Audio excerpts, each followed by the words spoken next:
¿Reciben algún regalo por el Día del Abogado? ¿Se hace algún festejo? Sí, por ahí recibimos de los clientes. ¿Y festejos hacen o no? En otros tiempos hemos hecho unas buenas fiestas. Últimamente estamos un poco más tranquilos. A lo mejor esta noche organizamos alguna comidita, alguna juntadita. Esto no tiene nada que ver con lo que tienen estipulado ustedes de hablar el Día del Abogado. Entre ustedes, más allá que tienen algún confrontación, o sea, más allá de ser colega, hay alguno que, con este no me junto. No me gusta el lío, pero vivimos de eso. Con este no comparto la cena, yo no voy. La verdad que una colega me comentaba el otro día, y creo que con buen tino, cuando apenas se recibe, un abogado grande le da trabajo y le dice: tené presente lo siguiente, detrás de cada causa y de cada cliente siempre hay un colega con el que te vas a volver a encontrar 1000 veces más. Entonces, ninguna causa es lo suficientemente grande como para pelearte con el colega, ¿no? Quiero decir que no dejemos de acordarnos que somos personas y que nuestras causas, hay por supuesto personas detrás de cada una de nuestras causas, pero los clientes son libres de ir a cualquier estudio. Entonces no puede ser lo suficientemente pesada una causa como para que te llegues a pelear con el tribunal, con el colega, pues a los colegas te los vas a encontrar siempre. ¿Los abogados nunca pierden? Las causas se pierden. Y detrás está profesional que también tiene que tener una retribución. Las causas se pierden y las causas se ganan, ¿sí? Detrás tenemos abogados. Va por ahí la pregunta, digo, no pierden por una cuestión económica, no, tienen que cobrar. ¿Cuál era tu pregunta? Los abogados nunca pierden, ¿por qué? Porque, por ejemplo, vos cuando la ves complicada, tu defendido está complicado, le decís, no, bueno, está bien, pero pues, en vez de, por ejemplo, vamos a años, en vez de vos, esto pintaba para 10 años, te dan 7. Entonces como que nunca perdés, le acomodas al discurso. Claro, eso te referías vos. Sí. Manino, ¿por qué me haces esa pregunta? Es un poco más profundo, obviamente, todo. Es para desarrollarlo un poco. Y también esto del ejercicio de la profesión, el abogado que tenés al frente en una causa, uno imagina que sabe la estrategia que puede llegar a usar el que está de enfrente dentro del ejercicio de lo que es, por ejemplo, una defensa o, no sé, la contraparte. Entonces, me parece que por allí pasa el espíritu de lo que querés reseñar, ¿no? El otro día me tocó, entre comillas, defender a un abogado. Y digo, ¿por qué a veces la profesión de ustedes, cuando cobran honorario, está mal vista y otras no? Es que es el gran problema que tenemos todos los colegas. Cuando el cliente viene por primera vez desesperado, diciendo: doctor, por favor, resuélvame esto, le voy a pagar lo que sea. No es le voy a pagar lo que sea. Te vamos a cobrar lo que legalmente corresponde conforme nuestra ley arancelaria. Una vez que el problema se resolvió, pasamos a estar en la vereda de los ladrones, los delincuentes que queremos desvalijar a nuestro cliente. Y en realidad el trabajo está hecho, el trabajo se quiere cobrar conforme lo que dice nuestra ley, ni más ni menos. Y es ahí donde pasamos a estar en la vereda de los malos. Sí, tal cual. En el Día de los Abogados son todos buenos hoy. Son todos buenos. Mañana vemos. Bueno, vamos a hablar de violencia obstétrica y el parto respetado. Se da mucho o se da a conocer mucho más ahora que antes. Sí, quiero agradecerle a Maggie Ferrari. Ella es la que propuso el tema, que la verdad me encantó. Siempre me van como desde acá sacando de mi zona de confort. Entonces como que me desafían a estudiar y a traer cosas nuevas, así que interesante el tema.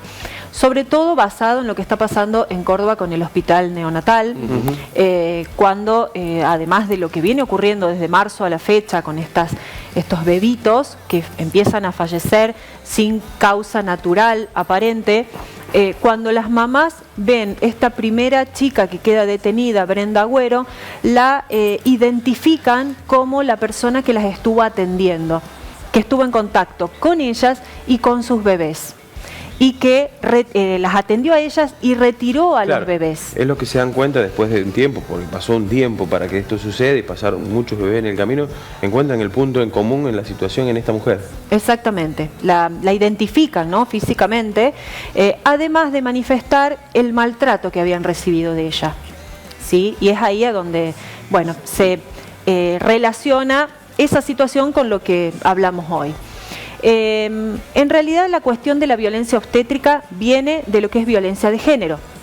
Nuestra nación ratifica todos los pactos internacionales de, digamos, erradicación de la violencia en contra de la mujer, y tenemos la ley 26.485, que es la que define lo que se entiende por violencia de género, considerando que es toda conducta que por acción u omisión, de manera directa o indirecta, provoca algún tipo de daño a la vida o a la integridad física, personal, a la seguridad personal, a la integridad psicológica, sexual o moral de la mujer. Inclusive también la discriminación, cuando en igualdad de situaciones a la mujer se le discrimina con relación al varón.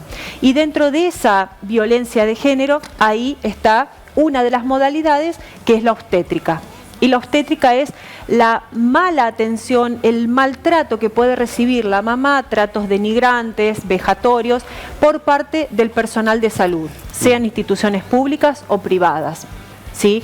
O la excesiva medicalización, o entender que el embarazo y el parto son procesos patológicos, cuando en realidad son situaciones totalmente naturales, ¿no? Entonces, nuestra nación, aparte de considerar esa situación como violencia de género, bueno, pasa como a que la mujer empieza a ver eso como una situación de violencia, y muchas mujeres empiezan a decir, ah, pero a mí me pasó. Y ahí es como que empiezan a saltar ciertas situaciones. En realidad la cuestión del parto respetado está regulada desde el año 2004, pero no se reglamentó por el Poder Ejecutivo sino hasta el 2015. O sea que la ley estuvo 11 años durmiendo hasta que la reglamentaran. En el cajón. En el camino 1000 cosas pasaron, y de hecho algunas siguen pasando. Y es difícil, bueno, porque es un momento tan, a ver, que uno imagina o desea o espera lo mejor. Y cuando se dan estas situaciones, por ejemplo, cuando sos primeriza, no conoces demasiado. Cuánta naturalización también de ciertas prácticas, que por esta información de los últimos tiempos, las mujeres han, digamos, saben que tienen herramientas como para exigir ciertas cosas, porque la verdad que uno se remonta 30 años atrás y bueno, lo que pasaba, pasaba. Mirá, se me ocurre, a ver, tenés que ir a cesárea porque, bueno, te acomodamos la fecha porque el médico, no sé, tiene un compromiso y capaz que vos querías ir a parto, pero no, es cesárea directamente. Ahora ya es otra la modalidad. Que también se puede contraponer con esto del parto respetado y bajo qué condiciones el parto en tu casa, pero bueno, ya es otra cosa que vamos avanzando. Pero sí estas herramientas que incorporan las mujeres y que de todos modos, en el caso del neonatal, aparece un caso y después un montón de casos detrás que por el dolor, por el shock, por un montón de cuestiones, se dan cuenta de que hubo algún tipo de irregularidad, si no lo tomaban como una tragedia que les pasó y que tienen que absorberla. Y esto es como rememorar porque, bueno, si le pasó a esta chica, ¿por qué no me puede haber pasado a mí? Por allí pasa también en esto de, específicamente el caso del neonatal, ¿no? Sí, inclusive esta cuestión de la violencia obstétrica empieza como a denunciarse más ahora, y lo que se denuncia son casos gravísimos, o sea, situaciones como a partir de una negligencia o de una situación como excesiva medicalización o una cesárea innecesaria o ciertas situaciones así, una mamá queda esterilizada o un niño fallece o queda incapacitado, queda discapacitado. Los casos que llegan a la justicia por violencia obstétrica son de este tipo de gravedad, pero situaciones menores de todos los días. Cállate la boca, si te gustó abrir las piernas ahora aguantatela. Perdón el término criollo que utilizo, pero esa es la realidad de todos los días de las parturientas y de las mujeres que van a parir sus bebés. ¿Sí? Esta es la realidad y es de constante, y no tenemos que ir a Buenos Aires. En lo cotidiano podemos escuchar eso, así como también hay un montón de mujeres que salidas de su internación con su bebé, cuentan cosas hermosas, tanto de los médicos como de las enfermeras, y eso realmente es muy bueno porque ya nos habla de una humanización del parto, de la atención y de esta situación de esta mamá que bueno, la verdad que, sobre que está en un momento fuertísimo de la vida, necesita un espacio de absoluta contención, ¿no? Parece, la verdad, que un detalle menor, pero esta excesiva programación, como si fuera una cirugía, programación, sala de operaciones, salida, todo así, todo frío, y me parece que, digo, más allá de también saber que hay un personal médico que quizás está cansado, pero bueno, también ver esos detalles. Me parece que por el momento está bueno abordarlo de esa manera y que tengas esa respuesta de la madre, decir, bueno, me trataron bien por mi condición. Sí, de hecho esta ley, por ejemplo, establece el derecho de la mamá a tener toda la información desde el momento que sabe que está embarazada, durante todo el embarazo, el preparto, el parto y el posparto. Derecho permanente a la información de los médicos y de toda la gente perteneciente al servicio de salud. El derecho a contar con una persona de su confianza designada por ella para que la asista y la acompañe durante todo el trabajo de parto, el parto y el posparto. Y esa persona que la acompañe no tiene por qué pagar ningún arancel para estar cerca de ella. ¿Por qué esto? Y porque debe haber pasado que algún hospital, alguna clínica ha pretendido cobrar algún ingreso para esta persona que viene a asistir. El derecho a, una vez que la criatura nació, a estar permanentemente al lado de su mamá. No tienen por qué durante la internación retirarle al niño de su lado. Esto supuestamente es algo de lo que ha pasado en el neonatal, que identifican a esta señora, a esta enfermera, como quien vino a retirar el bebé y a las pocas horas a comentar que la criatura había fallecido, ¿no? Porque si bien dentro de esta misma ley se establece que los bebés tienen que salir con sus primeras vacunitas, no era necesario retirar al bebé para llevarlo a poner las vacunas. Podría haberlo llevado la mamá en el momento de darle el alta, o que algún familiar podría haber llevado el bebé. ¿Por qué? Sin la presencia de algún familiar. Claro, digo, ¿por qué esta necesidad de retirar al bebé de la mirada de su mamá, ¿no? Obviamente que hay niños que están en riesgo, necesitan quedar internados, y en ese caso los progenitores tienen el derecho a toda la información necesaria, incluso si son internados, derecho a que los papás estén permanentemente a la par. Y la ley establece que ese derecho incluye cuando están en terapia intensiva, a permanecer siempre a la par y a tener contacto físico con ese bebé recién nacido. Lo llamativo en este caso en particular que haces mención en el neonatal es porque, a ver, si algún bebé se notaba que a lo mejor tenía alguna patología o algo, es el médico quien puede llegar a decir este bebé presenta algo, sino que se retira en este caso, por la hipótesis que se maneja, ¿no? Se retira con la enfermera y nadie más veía el bebé, y cuando lo veían lamentablemente estaba muerto. O sea, es rarísimo, porque ahí se da una situación de que, más allá de que, bueno, en este caso es como que yo ya estoy direccionando la información y no debería ser así, pero bueno, por lo que indican los informes, es que esta persona lo llevaba, le ponía una inyección y nadie veía, y los otros que no son cómplices por permitir esta situación. Claro, por eso hay varias imputaciones de incumplimiento de deberes de funcionario público, porque cuando comienzan estas muertes, esta seguidilla de muertes, lo único que se hizo fue una investigación administrativa, y la provincia no puso enseguida esto en manos de la justicia para que comentara. Interna.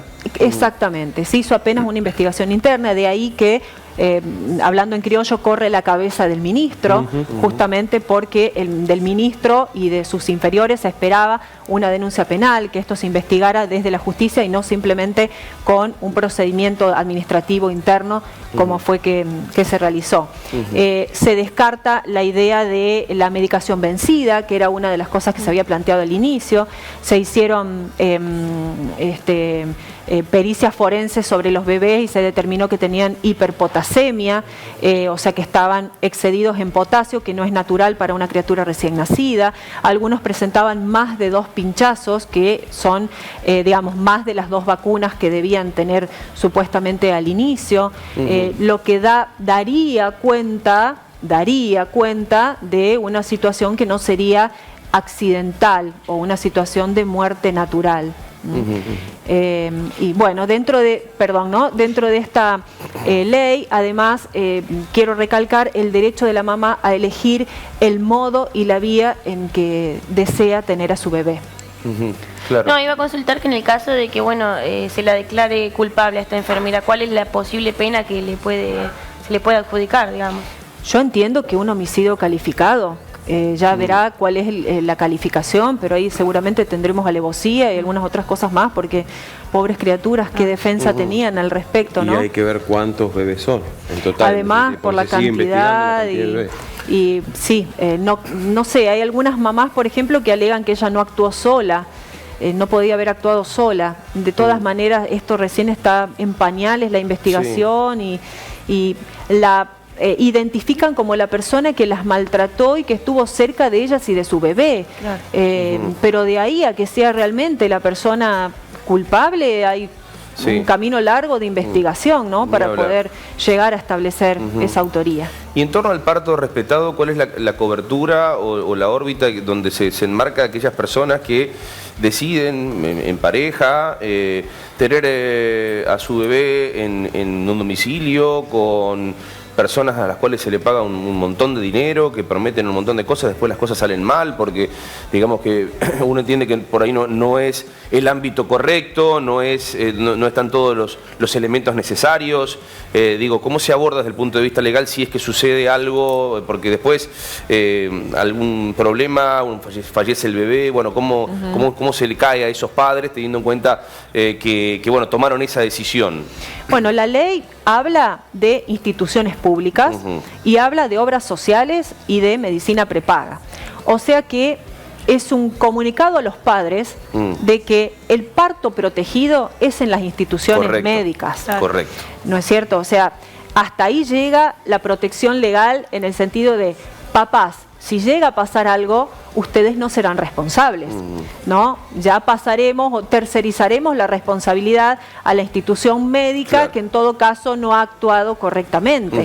Ahora bien, este otro tipo de elecciones que pueden llegar a hacer los papás ya correrán por cuenta de los papás y de los profesionales que se enganchan en esta nueva onda, si se quiere, de estos partos en casa, en el agua. En Twitter, e incluso en agua marina, que se horrorizaban porque decidieron tener un bebé en el mar, con todo lo que eso significa, y que todavía había gente que avalaba esas cuestiones y que con la cantidad de, más allá de, o sea, uno está de acuerdo con la elección que tome una pareja porque es así, es una elección personal. Ahora hay elementos desde el punto de vista médico para recibir a un recién nacido. Por eso también es que ha avanzado la medicina, por eso también es que han avanzado los tiempos, si no, no estamos en los índices de mortalidad infantil que había hace 80 o 100 años atrás. ¿Por qué? Porque hemos avanzado en eso. Es decir, que la órbita en cuanto a cobertura está dentro de una institución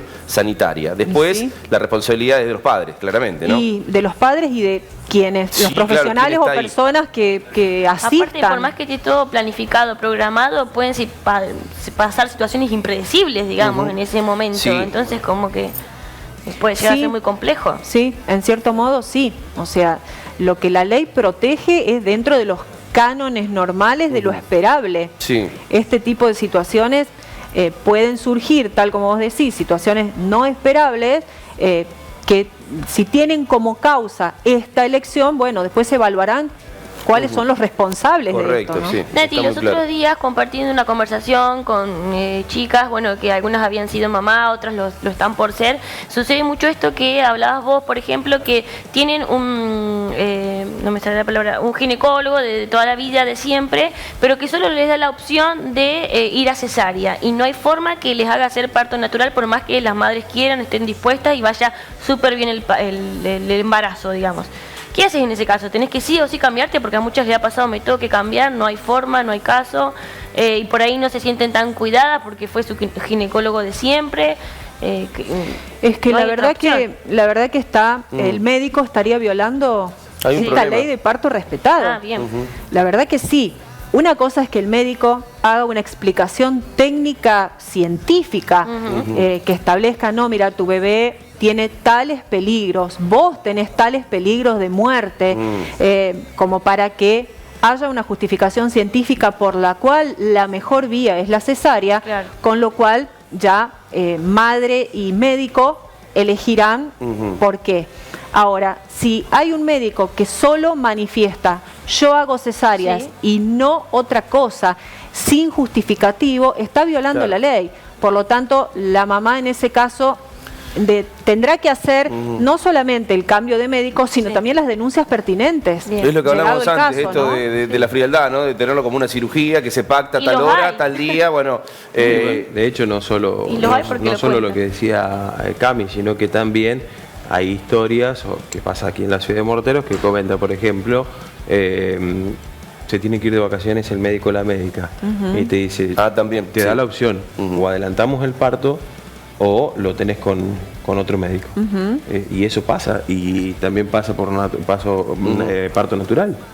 Sí. Bueno, sí, ahí ya es una opción de la mamá, porque sí, no es que el médico, claro, no es que el médico le está diciendo, che, vamos a cesárea. El médico le dice, le da las opciones y ya será la futura mamá la que decidirá si ponerse en manos de otro médico para seguir el parto natural, que es su opción, o, bueno, esta otra opción, ¿no?